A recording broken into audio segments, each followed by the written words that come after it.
Poupamos contra o Corinthians com a desculpa de que usaríamos força total contra o Puerto Cabello. Tomamos uma goleada no sábado que poderia ter sido histórica e a missão dessa terça era no mínimo aplicar uma goleada para justificar o que aconteceu no último final de semana. Mas bastou meia dúzia de defesas do goleiro adversário para muitos torcedores ficarem satisfeitos com a atuação do Vasco. Às vezes eu fico me perguntando se eu tenho sido muito exigente ou se alguns perderam a noção do tamanho desse clube. Porque não é possível que assistimos ao mesmo jogo. Contra o Melgar, tínhamos uma vitória em mãos que seria importantíssimo para a classificação da Sul-Americana, onde temos o time mais caro e de certa forma somos os favoritos do grupo. Porém, o resultado foi totalmente construído por conta do brilho individual de Coutinho e Verratti. O adversário nos amassou e cruzou 65 bolas na nossa área. Ao invés do nosso treinador contribuir para que a vitória se mantivesse, ele manteve o time dentro da área sufocado, convidando o Melgar para marcar os gols do empate. Ali o absurdo já estava desenhado. Contra o Corinthians, Carille tinha a desculpa perfeita. Colocou 8 reservas que muitos especialistas da televisão fizeram diversos vascaínos acreditarem que era insuficiente para competir. Mas honestamente, não era. Que finalizamos mais e poderíamos ter jogado mais também. Mas os gols por erros individuais não surgem à toa. Eles aparecem porque não existe uma ideia de jogo para que o time se comporte corretamente em campo e a humilhação só não foi maior porque o Daronco não deixou. O Vasco errou em tudo,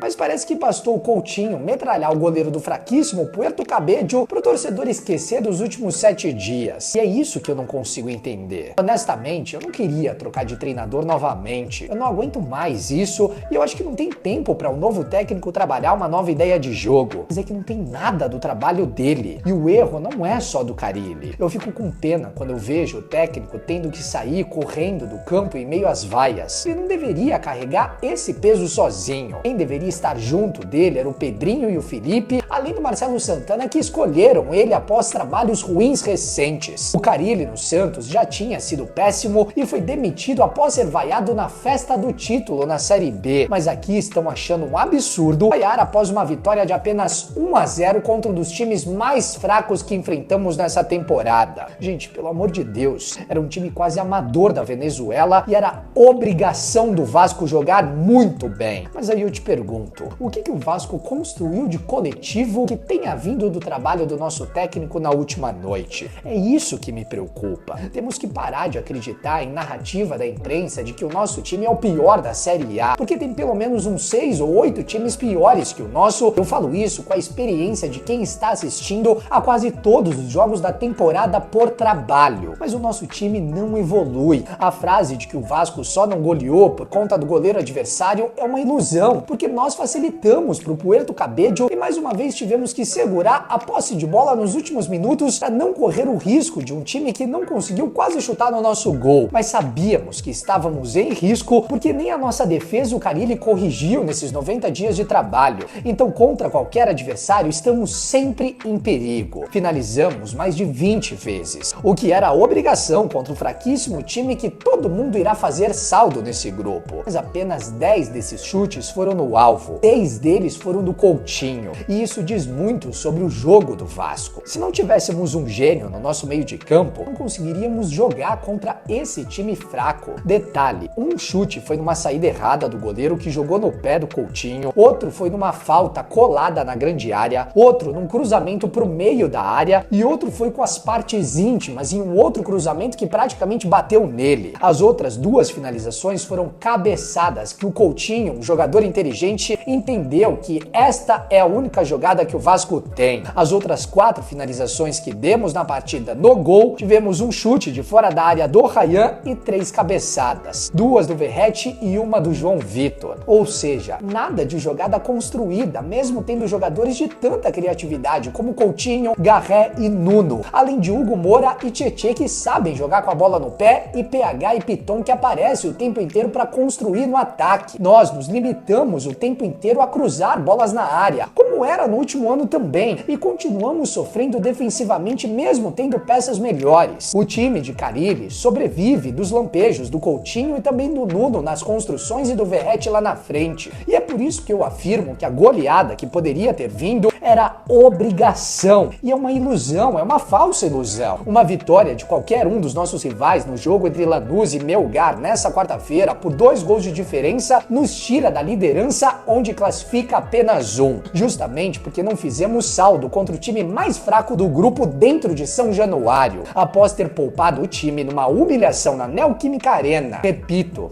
eu não queria trocar de treinador, mas teremos uma sequência contra 3 times que não possuem elencos melhores do que o nosso. É o único momento que o trimestre nos permite trocar de técnico. Carille já chegou demitido ao Vasco lá no início da temporada, e a culpa não é dele, é culpa de quem contratou ele, tendo em vista que ele tem feito exatamente o que fez nos últimos trabalhos que já tinham sido limitados também e motivo de vaias.